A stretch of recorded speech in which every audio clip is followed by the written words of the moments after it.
I was born on the 6th of April, 1939, while my father was away on a fishing trip, which I think my mother never let him forget. And so she got herself to the hospital, and I was born. My name, Patricia Carol Summer.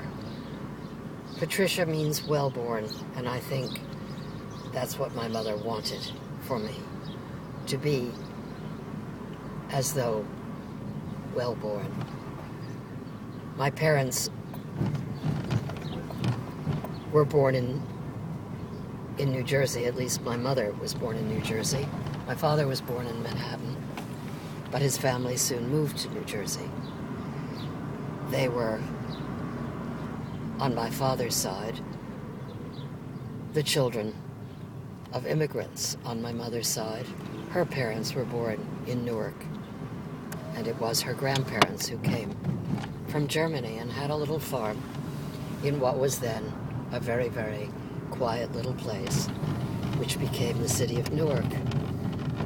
And they had cows and chickens, and they rolled out, the grandfather rolled out his dough for strudel between the staircase, the newel post, and some other point of arrival in their back store, in their back hole. The most, what I was never allowed to forget was how beautiful I was. I was born with platinum blonde hair and blue eyes. I think I was everybody's dream of a little girl. My mother used to tell me that people stopped her on the street just to talk to me, just to talk to her about me. Well, it was something of a burden as I grew up, all this attention to my looks, because I had ambitions which no one else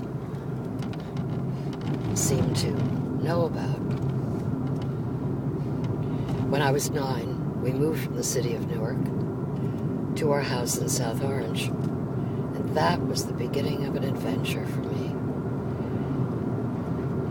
The house was so big compared to where we had lived previously, a 3-bedroom flat in a 2-family house on the first floor, that I asked my mother if I could put on my skates and roller skate in my room. And she said yes, and I did. It was a huge room and overlooked the garden on 3 sides, with roses climbing up over the screens in the good weather. I think you're covering up the mic.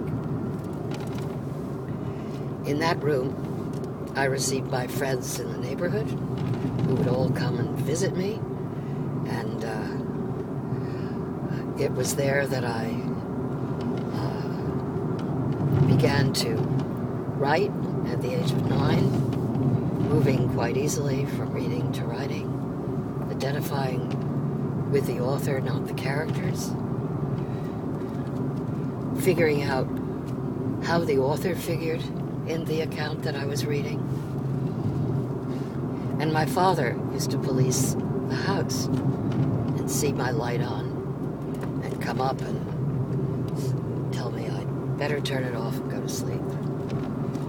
And I devised strategies, putting towels under the blinds, retreating to the bathroom which attached to my room when I couldn't succeed in keeping my father from trying to put me to bed. And finally, when that didn't work, I had a flashlight, which I'd hold under the covers and go on with my reading and writing, probably until 3, 4, or 5 in the morning. And of course, I did have to get up and go to school. School was hardly interesting compared to the rich inner life that I had in that room. But I went, as children must. And the best thing about school for me was walking there, because I could think, and that was good. And so every time I walked to school, I had my own thoughts about my reading or what I was working on. First at the South Mountain School, which was a beautiful little elementary school, where I did have the great pleasure of playing hopscotch and kickball. And the first beginnings of boy-girl business, dancing class on Thursday afternoon in the gym. Assigned a partner, I would go through the box step and the trots, the foxtrot. Those were the dances of the day, whilst my mother sat in the bleachers with the other moms until the hour was up, and then we could leave. I should say that hopscotch was great, and then I had my friends that I made, Richie Adams, who lived next door to me, and had a backyard that went back for a quarter of a mile with a tennis court that backed up to the funny farm, where on a fair day you could see shell-shocked veterans or a poor person with a hydrocephalic head.